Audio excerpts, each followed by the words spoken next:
Ladies and gentlemen, if I can get your attention, if those of you who are here for the session can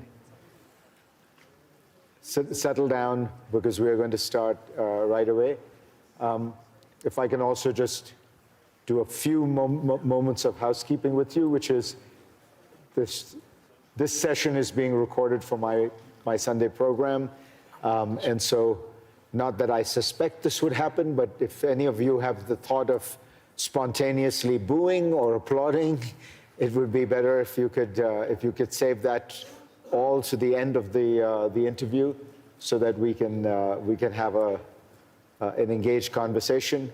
I welcome the President's wife, who is also here, and welcome all of you, of course, in joining us for an important conversation.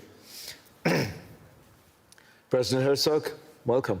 Thank you very much, Farid. It's always great to see you. Thank you.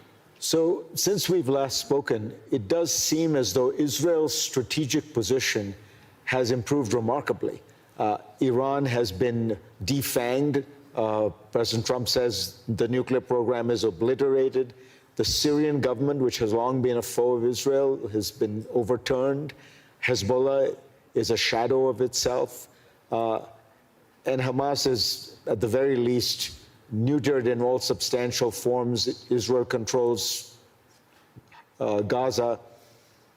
To you, does this feel like Israel is in a more secure and commanding position than it has been in decades?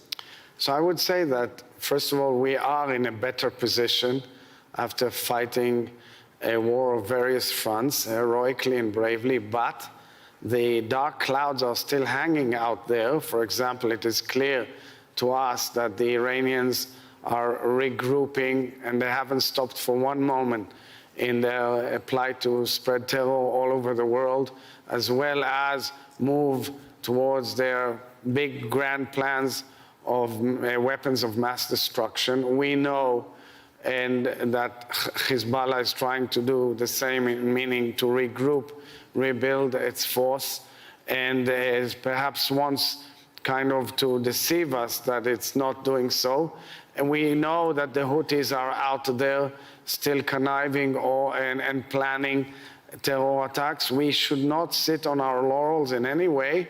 And of course, in Hamas is still there in Gaza, holding our last hostage, Ran Gvili, who we are screaming out loud to bring him back home according to the agreements that were agreed upon. So I would say, all in all, the balance sheet is better, but we should not be kind of over optimistic and believe that all is well, because we live in a dangerous circumstance, and of course in a volatile region. When you look at Iran and you see these recent protests, which really have been the most widespread, certainly in several years, and the government is much weaker, both economically and militarily, do you think the Iranian regime is in danger of collapsing? And can the outside world do anything to help hasten that collapse? The Iranian people are yearning for change. The Iranian people deserve change. They deserve decent life. The Iranian people live under a very oppressive regime, a regime which has mowed thousands of its citizens and is torturing and is jailing and is destroying thousands of families, perhaps tens of thousands, perhaps much more, all around Iran, trying to crush the natural demand of human beings for a better life and for freedom. And you know what mind boggles me? All those who've attacked us for defending ourselves, where are they? Where's Susan Sarandon? Where's Cynthia Nixon? Where are all of these people? Why don't we see them demonstrating in front of the Iranian embassies or demonstrating in the streets of cities all over the world and crying out loud and saying, we support the Iranian people? And that shows the great hypocrisy that surrounded our fight for defending ourselves and actually changing the regional geostrategic trajectory. And I sincerely hope and pray and that there will be a change in Iran, because Iran deserves better, the region deserves better, the world deserves better. You hope and you pray, but do you believe, on the basis of the intelligence you've seen, on the basis of your observations, that the regime is fragile and that this time these protesters could actually make a difference? The people are suffering tremendously. There's shortage of food and water and so many other basic needs. The economy is in shambles. The horizon, the future for the Iranian people can only be in a regime change. And that has to be, at the end, within the realms of the Iranian people and the international community and its support. It's clear to me that the Ayatollah regime is in quite a fragile situation. We hear reports out of Syria that ISIS fighters are being released, that there is a greater degree of chaos within the country. What is your understanding of what's going on in Syria, and how worried is Israel that it spills over in some way? We look at Syria very cautiously. On the one hand, the Syrian people deserve a better life. And the fall of the Assad regime, which is another example when people got fed up and how it happened, and a lot had to do with Israel's, battle to defend itself, and by that also changing the entire regional structure.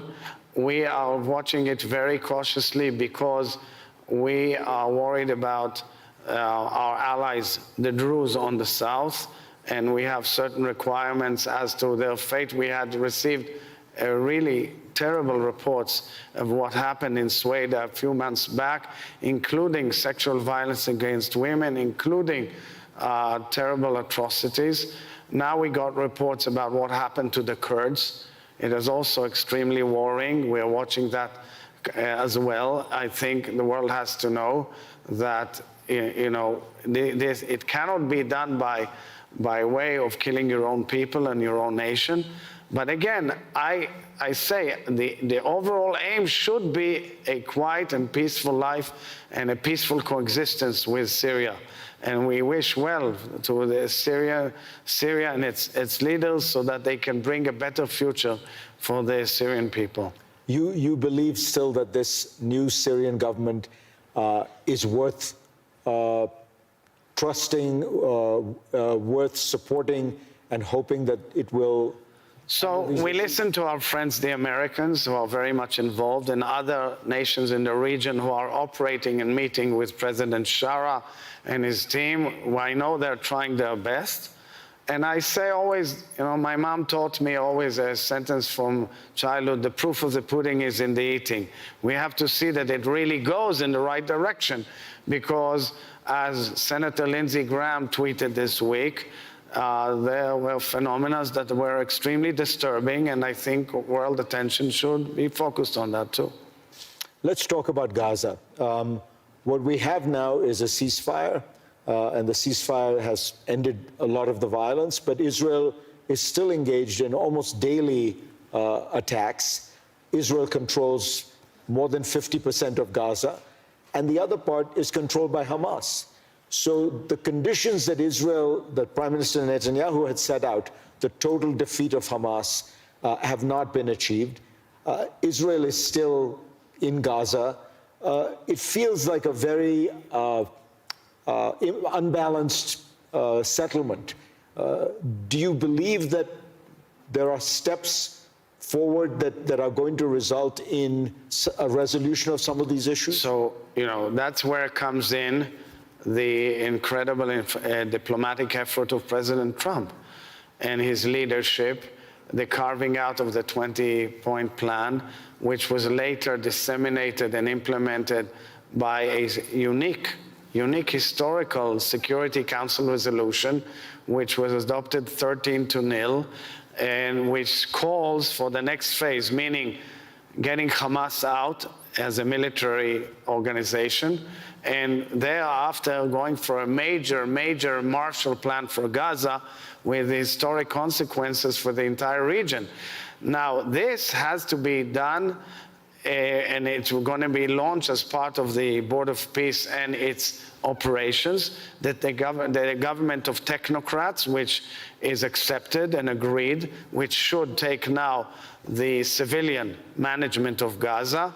And the real test has to be Hamas leaving Gaza. Hamas as a military group leaving Gaza. This is the test of this movement from stage 1 to stage 2, as well as, of course, the return of Ran Gvili, our hostage, as soon as possible. That's where we're at. So it's not a standstill.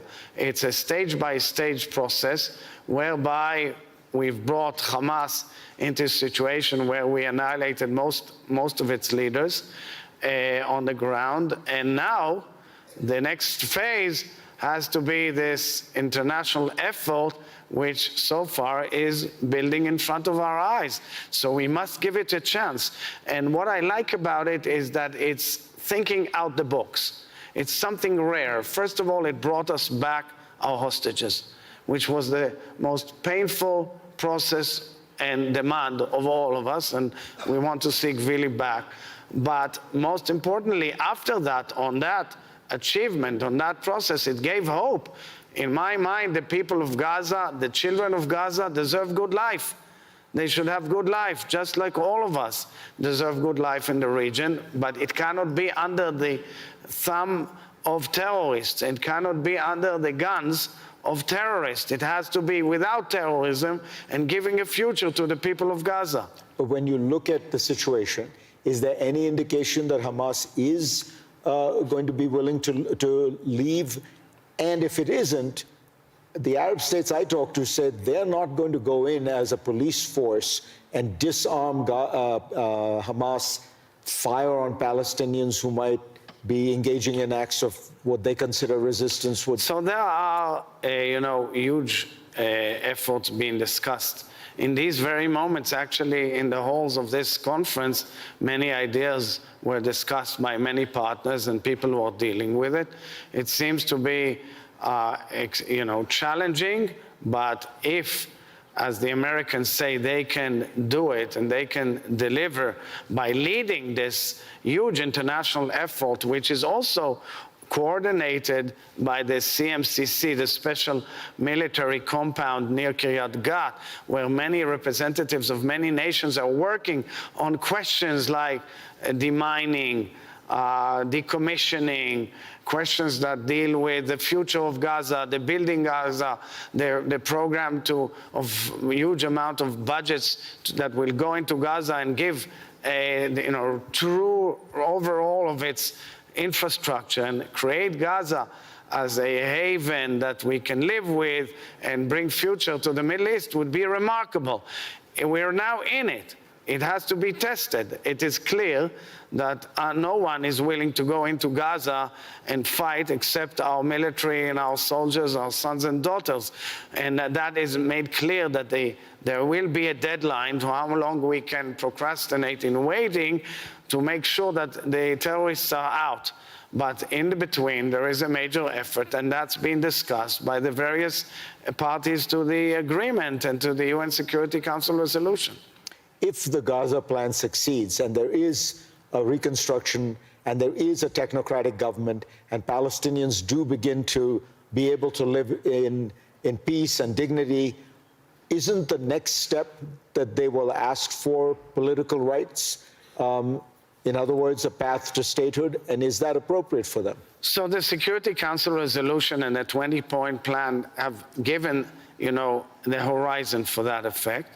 And I think that's a very important horizon, which has to be discussed, because the issue will be whether there are reforms on the Palestinian side, and how do you make sure that there will be peace and security for the Israelis, and how we move on as nations in the Middle East. I think the greatness of the process right now is that it is also based on regional elements. And the fact that it's a regional process also gives strong winds to many new facets in the dialogue, such as economic improvement, economic dialogue, economic benefits, and so forth and so on, that give vested interest to the people to see that there is a future rather than going to terror.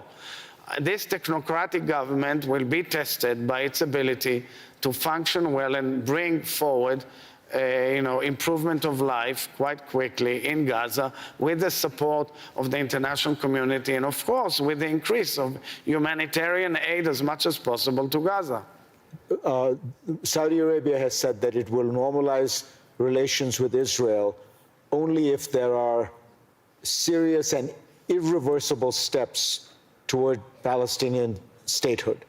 Do you think that that is a deal that is conceivable? Look, Saudi Arabia is a very, very important nation. And I always say it's my dream to see the Crown Prince and the leader of Saudi Arabia sign with us an agreement of moving forward. But right now, what we have is the platform of the Abraham Accords. And the Abraham Accords were carved out in the first term of President Trump and has shown immense sustainability throughout the storm that has we have seen in the Middle East. Throughout very difficult years, the Abraham Accords have shown immense impact and immense strength and resilience, and we want to see more nations in the Abraham Accords. Take, for example, the enormous role of the United Arab Emirates in what we've seen, the huge humanitarian aid in Gaza, building hospitals in Gaza, being heavily involved in various processes such as the Board of Peace, and maintaining very strong relations with Israel. And Saudi Arabia is the most important house of the Sunni, the Sunni Muslims around the world, with the holiest places for Islam. And I think that the vision of Saudi Arabia and Israel is a vision of rapprochement between Jews and Muslim, which should be the future vision of the Middle East. And therefore, could Israel agree to its conditions? So I'm saying because it's been dealt with also with other elements. The Crown Prince, Sheikh Mohammed bin Salman, in the White House, in the Oval Office, mentioned, of course, the pathway for a Palestinian state. It is clear the position of the Saudis. And I'm sure that once we move on to the next phase of the Gaza plan and further processes, things will be discussed. Right now in the West Bank, though, things seem to be moving in the opposite direction. There are more settlements, more violence against Palestinians, more annexations.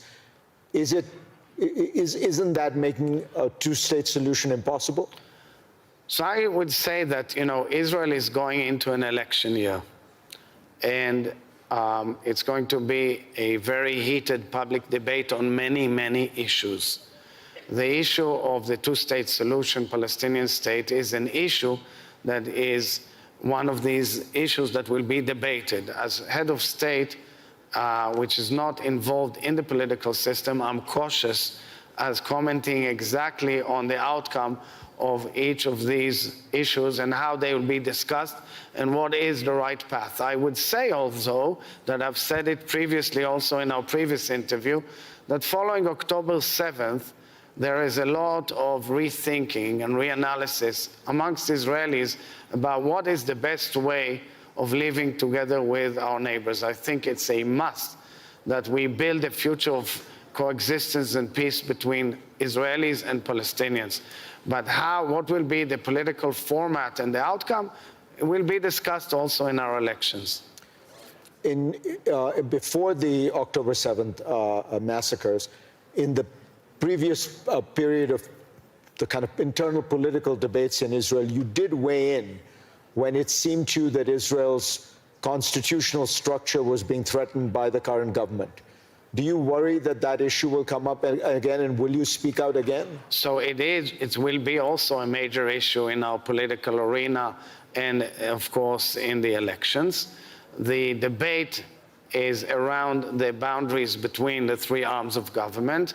I always made clear, and I keep on making clear, that I give strong support to the independence of the judiciary, and of course to the way, the nomination of judges and the support to our judges. But the debate as to the boundaries between the three other arms of government is a debate that has been there with us for about a generation or so, and it is also an issue that is touching many spheres of life in Israel. It will be discussed heavily during this election year, and at least on my part, I'll do my best, truly. I'll put my full weight that the debate and the discussion will not exceed and break the boundaries that must be kept in a decent and honorable democracy and within the rules that should be honored under such circumstances. President Trump has made a direct request to you. He has asked that you pardon Prime Minister Netanyahu in advance for any and all crimes he may have committed. Will you pardon Prime Minister Netanyahu? So I've made clear on numerous times, and people simply sometimes tend to have an oversight. Under our laws and guidelines, any such request has to go through a certain procedure. And right now, the request has to go through the procedure of collecting various opinions by the relevant agencies in the Ministry of Justice. I cannot violate that because, of course, I have to operate according to the rules. I've said time and again that I respect President Trump tremendously. And of course, we have our own legal system, and I will operate within its ambles. I must say that I've said time and again in the last few years that the court case where Prime Minister Netanyahu is at the center of should have been resolved and should be resolved amicably, and because it has a very negative impact on our system. And I think that solutions should be found. The rest I will leave to the procedure, because at the end I will operate and take my decisions independently according to the rules, the law, and my conscience. And that's what I can say at this moment. But when you say it should be resolved amicably, that suggests you mean that, court cases No, are I generally... said in the past a few times that there should have been a settlement of this case. I mentioned in the Israeli public, it hasn't come to such fruition. And therefore came the process of the request for the pardon, and also the letter and the request of President Trump, which I always respect, but I operate as the head of state of the Israeli nation, and I will operate accordingly. Mr. President, thank you so much. Thank you very much. Thank you. And thank you. Do we have questions or no? No, I don't think so. Thank you. Thank you so much. You are a great